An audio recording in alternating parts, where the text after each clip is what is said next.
All India Radio presents Morning News.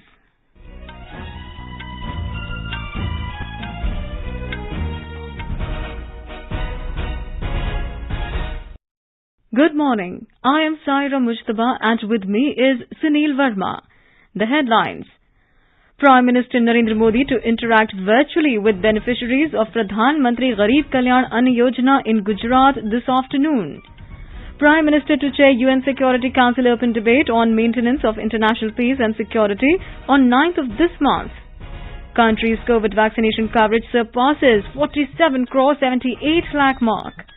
Capital of Orissa, Bhubaneswar becomes first city in the country to achieve 100% vaccination against COVID-19.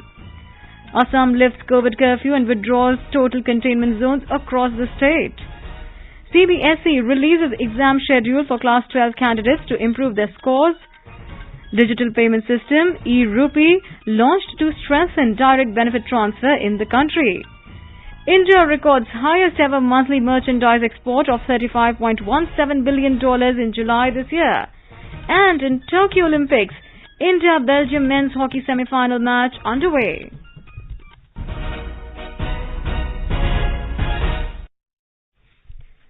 As the nationwide free COVID-19 vaccination campaign at government facilities for those above 18 years is going on, we advise our young listeners to get vaccinated and also help others get vaccinated. We also advise our listeners not to lower their guard as COVID-19 remains a threat to our health. Please stay at home unless it is essential to go out and continue to follow these 3 simple steps. Wear a face mask, maintain 2 gaz ki duri for social distancing, focus on hand and face hygiene. For any COVID-related information and guidance, contact national helpline numbers 011-2397-8046 and 1075. And now the news. Prime Minister Narendra Modi will interact with beneficiaries of Pradhan Mantri Garib Kalyan Ann Yojana (PMGKAY) in Gujarat at 12:30 p.m. this afternoon through video conferencing. A public participation program is being launched in the state to create further awareness on the scheme, in which the Chief Minister and the Deputy Chief Minister of Gujarat will also be present. The Prime Minister had announced on 7th of June this year that Pradhan Mantri Garib Kalyan Ann Yojana has been extended till Diwali. He said in this time of pandemic, the government is standing with the poor. Mr. Modi said free food grains will be available in fixed quantity every month to more than 80 crore countrymen till November. पिछले वर्ष जब corona के कारण lockdown लगाना पड़ा था तो प्रधानमंत्री गरीब कल्याण अन्न योजना के तहत 8 महीने तक 80 करोड़ से अधिक देशवासियों को मुफ्त राशन की व्यवस्था हमारे देश ने की थी। इस वर्ष भी दूसरी वेव के कारण मई और जून के लिए भी इस योजना का विस्तार किया गया था। सरकार ने फैसला लिया है कि प्रधानमंत्री गरीब कल्याण अन्न योजना को अब दीपावली तक आगे बढ़ाया जाएगा। The PMGKAY is a food security welfare scheme that was envisaged by the Prime Minister to provide assistance and help mitigate the economic impact of COVID-19. More from our Ahmedabad correspondent. The Pradhan Mantri Garib Kalyan Ann Yojana is a food security welfare scheme that was envisaged by the Prime Minister to mitigate the economic impact of COVID-19 on poor people. Under the scheme, 5 kg per person additional food grain is given to all beneficiaries covered under the National Food Security Act. The state-level program will be held in tribal district Dahod in the presence of Chief Minister Vijay Rupani. Prime Minister Modi will interact with the beneficiaries of 5 districts in Gujarat. He will also virtually distribute food kit to the poor people during this event. The state government has planned to distribute a kit containing 5 kg food grain free of cost to around 4.25 lakh poor people through 17,000 fair price shops. Yogesh Pandya, AIR News, Ahmedabad. Prime Minister Narendra Modi will virtually chair UN Security Council open debate on maintenance of international peace and security, maritime security, in virtual mode on the 9th of August. External Affairs Ministry said this will be the first time an Indian Prime Minister will preside over open debate. India had on Sunday assumed the rotating presidency of the United Nations Security Council. India will focus on peacekeeping and counter-terrorism besides maritime security during its presidency of UN Security Council.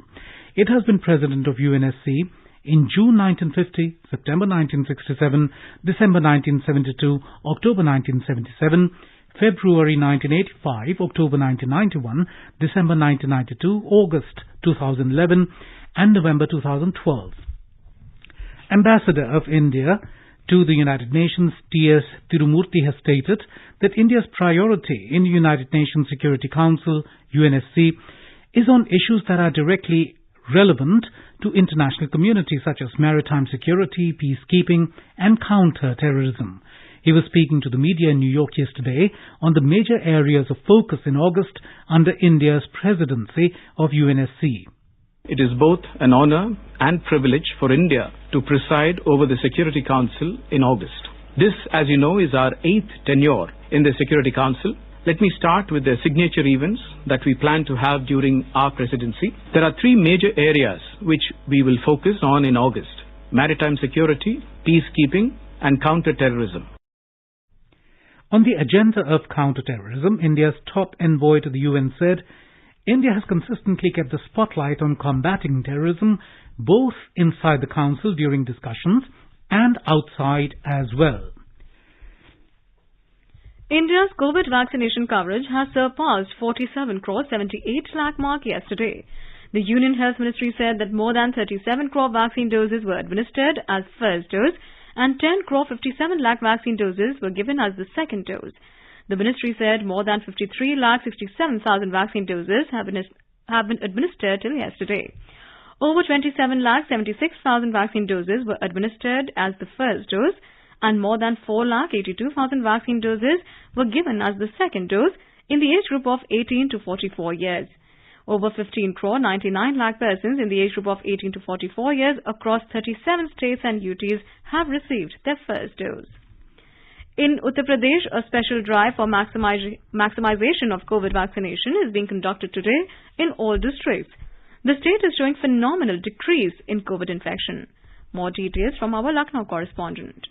Today's mega vaccination drive will be based on cluster approach in which health officials will try for maximum number of vaccination in a single day. The state has administered more than 1 crore 71 lakh vaccines in July month only. Uttar Pradesh is still number 1 in vaccination in the country. Meanwhile, the state with a population of around 25 crore registered only 25 new COVID cases yesterday, while 42 COVID patients recovered from the infection in the same period. After a long time, not a single death has been reported in last 24 hours in the state due to COVID infection, and only 220 COVID patients are in hospitals. Sushil Chandra Tiwari, AIR News, Lucknow. West Bengal has crossed the milestone of inoculating more than 3 crore COVID vaccine doses as 4,28,000 people got the jab yesterday. The state administered 3 crore 2,44,000 doses so far and became the 7th state in the country to achieve the feat. More than 2 crore 14,55,000 persons have got the first dose, while over 87,88,000 got the second dose. Kolkata leads the vaccination coverage among the districts within Bengal with over 46 lakh doses, while North 24 Parganas comes second with more than 30 lakh doses. Odisha capital Bhubaneswar has become the first city in India to achieve 100% vaccination of its people against COVID-19. Additionally, about 1 lakh migrant workers have also been administered the first dose of COVID vaccine in the capital city. A report from our Bhubaneswar correspondent. In a tweet yesterday, the Chief Executive Officer of Niti Aayog, Amitabh Kant, congratulated the people of Odisha and Chief Minister Naveen Patnaik for their achievements in making Bhubaneswar the first city to ensure 100% COVID vaccination, and also for making Puri the first city to supply 24/7 drinking water. The Bhubaneswar Municipal Corporation had set benchmarks for different categories of people to complete the vaccination process within the specific timeline by the 31st of July. Those vaccinated include about 9 lakh people of 18 years of age and above. Girish Chandradal, AIR News, Bhubaneswar. The Assam government has lifted the round-the-clock curfew and has withdrawn total containment zones across the state following decline in the number of COVID-19 cases and positivity rate. The Assam State Disaster Management Authority has issued a revised directive for rural and urban areas, which comes into force from 9 a.m. today and will continue until further orders. In Lakhimpur and Golaghat districts, where the positivity rate has become moderate, partial curfew will be enforced from 2 p.m. to 5 a.m. and in the rest of the areas, the curfew timings will be from 5 p.m. to 5 a.m. However, there is no relaxation in inter-district movement. In Tamil Nadu, the number of new COVID-19 infections and the active caseload has witnessed a marginal dip yesterday as compared to the previous day. The state recorded 2,068 new infections in the last 24 hours, while the number of patients under either treatment or home isolation has declined below 20,500. More from our Chennai correspondent.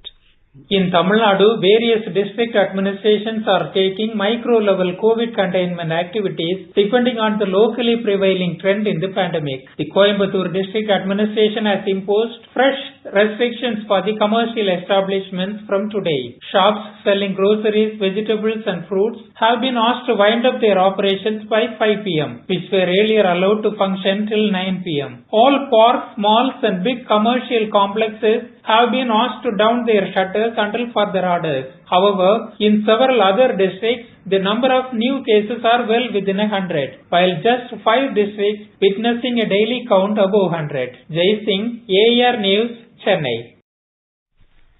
The central team sent to help the Kerala government mitigate the surge in COVID cases visited Thiruvananthapuram, Kannur and Kasaragod districts yesterday and took stock of the situation in the regions. The team of health experts led by Dr. Sajit Singh, Director, National Centre for Disease Control, recommended that in the coming days, stringent restrictions backed by scientific measures need to be put in place in order to curb the escalating TPR figures in various parts of the state where the infection is most prevalent. Meanwhile, Kerala witnessed a slight dip in COVID figures as it confirmed 13,984 new positive cases yesterday. Dr. Piyush Ranjan of AIIMS, New Delhi has said that COVID-19 can be eradicated once transmission of the virus is effectively checked. He said this while participating in the Corona Jagrukta program series of All India Radio last night. अगर हम इसके transmission के यानी एक व्यक्ति से दूसरे व्यक्ति के बीच संक्रमण की चेन को बिल्कुल तोड़ दें तो फिर ये संक्रमण की क्षमता के चांसेस जो है वो खत्म हो जाएंगे। अनफॉर्चुनेटली इस वायरस की जैसे इंक्यूबेशन पीरियड है यानी कि एक बार इन्फेक्टेड होने के बाद जितने समय तक वो सिम्टम के आने में लगता है और उसके बाद जो इसकी ट्रांसमिसिबिलिटी है तो ये बिल्कुल हो करके खत्म नहीं हो सकता। ये तभी हो सकता है जबकि हम लोग इसको नियंत्रण करके रह सके और उसके लिए जो कोविड एप्रोप्रिएट बिहेवियर है उसका हमें रिलीजियसली और रिगरसली पालन करते रहना पड़ेगा। The Central Board of Secondary Education, CBSE, has released the exam schedule for Class 12 candidates who want to appear for the examinations to improve their scores. The exams will be conducted from 16th of August to 15th of September. In a statement, CBSE said the exams will also be conducted for students who are placed in the compartment category in the board results. The registration portal will soon be operational on the board's website. It said candidates appearing for improvement and appearing for compartment exams based on the results declared in 2021 will have to register at the portal. Earlier, the CBSE had declared the Class 12 results on the 30th of last month based on the alternate assessment criteria. In the Union Territory of Jammu and Kashmir, a gunfight broke out between terrorists and security forces in Chandaji area of North Kashmir's Bandipora district a short while ago. The operation between the joint team of security forces and the terrorists is underway. Further details are awaited. You are listening to the morning news on All India Radio. A reminder of the headlines before we move on. Prime Minister Narendra Modi to interact virtually with beneficiaries of Pradhan Mantri Garib Kalyan Anna Yojana in Gujarat this afternoon. Prime Minister to chair UN Security Council open debate on maintenance of international peace and security on the 9th of this month. Country's COVID vaccination coverage surpasses 47 crore 78 lakh mark. Capital of Odisha, Bhubaneswar, becomes first city in the country to achieve 100% vaccination against COVID-19. Assam lifts COVID curfew and withdraws total containment zones across the state. CBSE releases exam schedule for Class 12 candidates to improve their scores. Digital payment system e-rupee launched to strengthen direct benefit transfer in the country. India records highest ever monthly merchandise exports of $35.17 billion in July this year.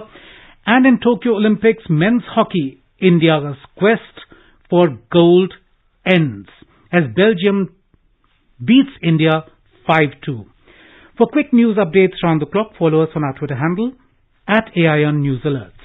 Prime Minister Narendra Modi yesterday launched e-rupee, a cashless and contactless instrument for digital payment through video conferencing. Speaking on the occasion, Mr. Modi said, the country is giving a new dimension to digital governance and e-rupee will play a great role in strengthening direct benefits transfer DBT.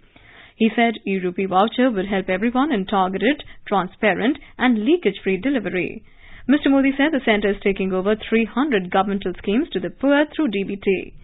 He said 1,35,000 crore rupees have been transferred to farmers under Pradhan Mantri Kisan Samman Nidhi.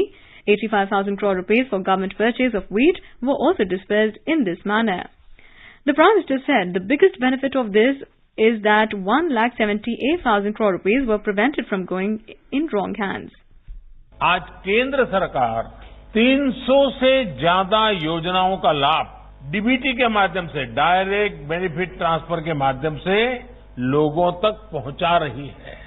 लगभग 90 करोड़ देशवासियों को इसके तहत किसी न किसी रूप में लाभ हो रहा है। राशन हो, एलपीजी गैस हो, इलाज हो, स्कॉलरशिप हो, पेंशन हो, मजदूरी हो, घर बनाने के लिए मदद हो, ऐसे अनेक लाभ डीबीटी से मिल रहे हैं।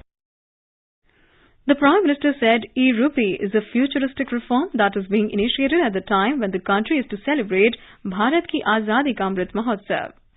इसे अगर राष्ट्रीय परिप्रेक्ष्य में देखें तो अगर सरकार द्वारा किताबों के लिए पैसा भेजा गया है तो ई-रूपी ये सुनिश्चित करेगा कि किताबें ही खरीदी जाएं। अगर यूनिफॉर्म के लिए पैसा भेजा है तो उससे यूनिफॉर्म ही खरीदी जाए। अगर सब्सिडाइज खाद के लिए मदद की है तो वो खाद खरीदने के लिए ही काम आए। गर्भवती महिलाओं के लिए दिए गए कैश से सिर्फ पोषक आहार ही खरीदा जा सके, यानी पैसा देने के बाद हम उसका जो इस्तेमाल चाहते हैं ई-रूपी वाउचर उसे सिद्ध करेगा। India has recorded the highest ever monthly merchandise export in July this year. The merchandise export rose to $35.17 billion in July, an increase of 47.91% over the same period last year.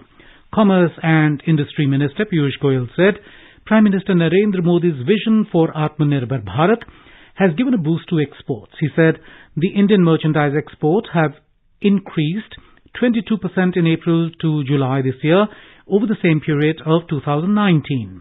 Mr. Goyal said India's exports have covered 32.64% of its annual target of $400 billion. To safeguard the interests of its customers, the country's largest lender, State Bank of India (SBI), has launched a new and enhanced security feature, SIM binding, in YONO and YONO Lite app. The new version of these platforms will protect customers from various digital frauds. With the SIM binding feature, YONO and YONO Lite will work only in those devices which have the SIM card of mobile numbers registered with the bank.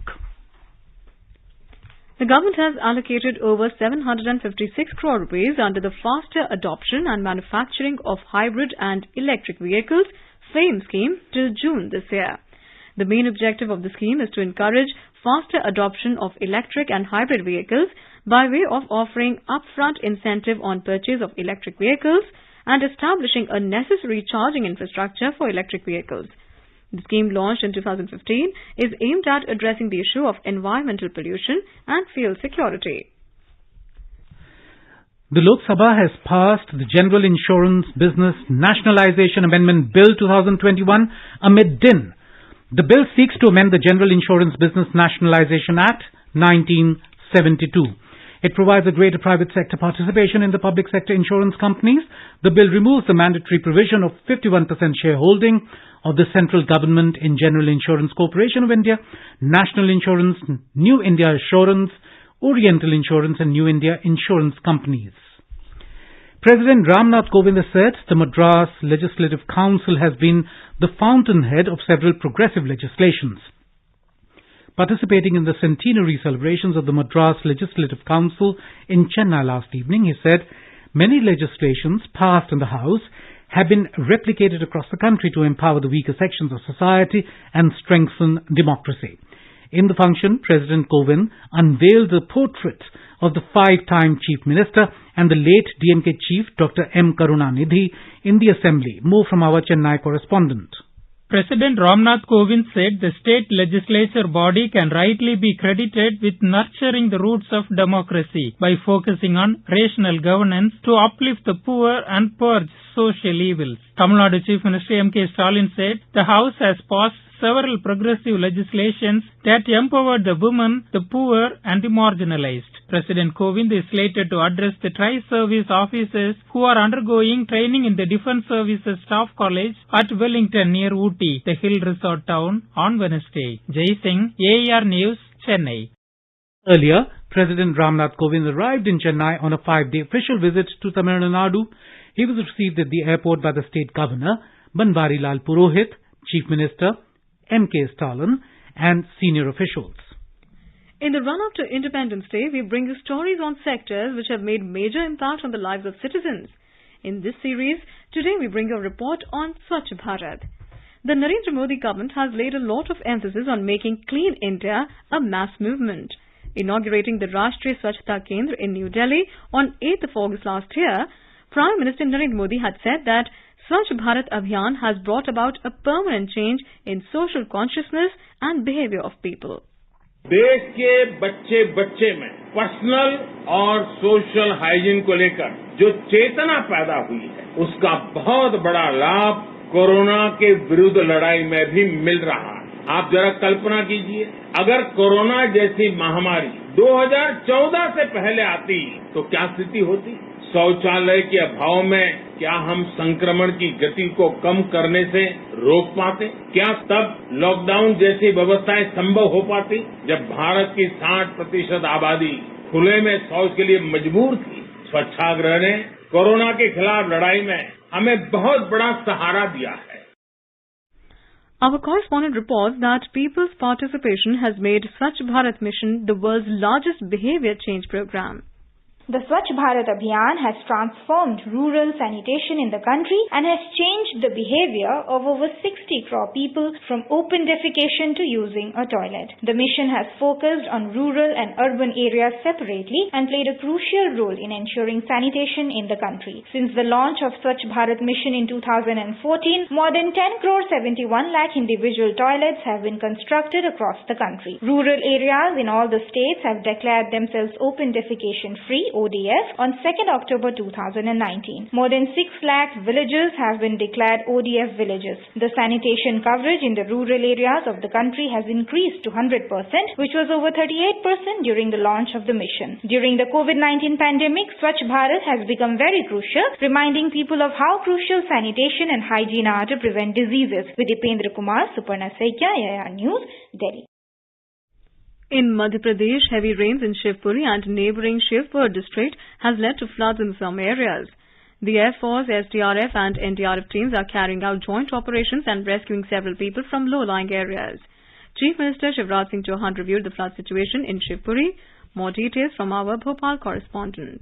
Around 6 villages of Shivpuri district are surrounded by floodwaters of Parvati river. Of these, villages from Koopwada, Harai and Akurni villages have been shifted to safer places, while rescue operations for villagers is underway in Barkhedi, Chilapai and Raipur villages surrounded by floodwaters. Meanwhile, Chief Minister Shivraj Singh Chauhan has informed that state is taking all required help from Army and Air Force. SDRF and NDRF teams are actively conducting relief and rescue operations. All possible relief efforts are being made. Pooja P. Vardhan, AIR News, Bhopal.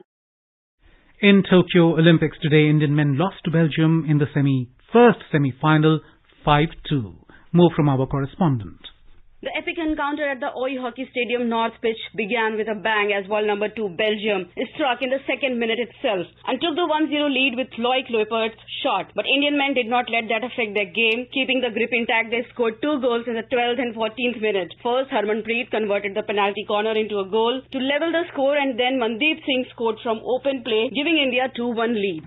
However, in the second quarter, Belgium fought back and leveled the scores as Alexander Hendricks converted one of the many penalty corners conceded by India. Third quarter remained goalless as both the teams remained neck and neck, but Belgium dominated most of the fourth quarter, and biggest threat Alexander struck again, giving Belgium 4-2 lead. And in the last minute, Belgium shot fifth goal at the defenceless Indian post. Tripti Srivastav, Sports Desk. Prime Minister Narendra Modi has said that wins and losses are a part of life. In a tweet, Mr. Modi said, Indian men's hockey team at Tokyo 2020 gave their best, and that is what counts.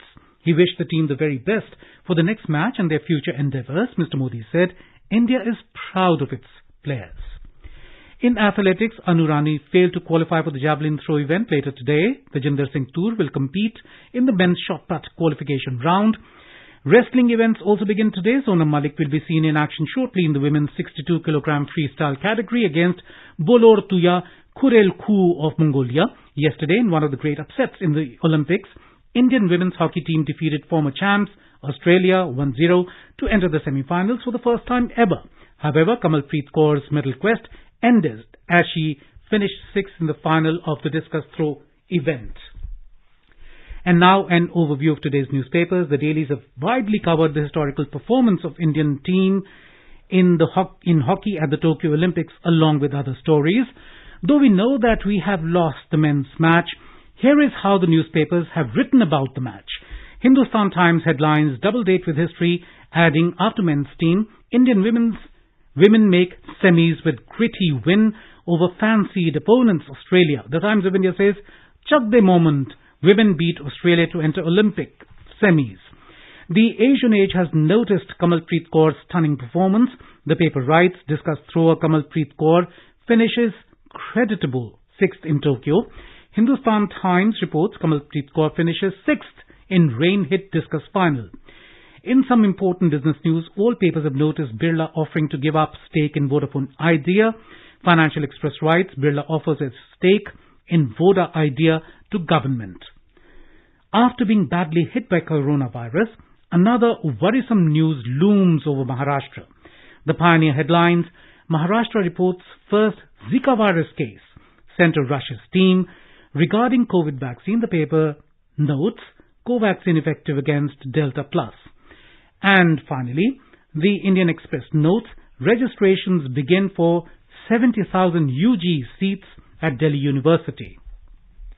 And now, before we end the bulletin, the headlines once again.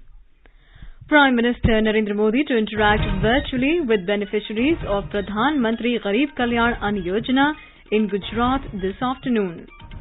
Prime Minister to chair United Nations Security Council open debate on maintenance of international peace and security on the 9th of this month. Country's COVID vaccination coverage surpasses 47 crore 78 lakh mark. Capital of Orissa, Bhubaneswar becomes the first city in the country to achieve 100% vaccination against COVID-19. Assam lifts COVID curfew and withdraws total containment zones across the state. CBSE releases exam schedule for Class 12 candidates to improve their scores. Digital payment system e-Rupee launched to strengthen direct benefit transfer in the country. India records highest ever monthly merchandise export of $35.17 billion in July this year. And in Tokyo Olympics, in men's hockey, India's quest for gold ends as Belgium beat India by 5-2. For details of these stories and more, log on to our website www.newsonair.gov.in and News on AIR app. And with that, we end the morning news. Have a great day.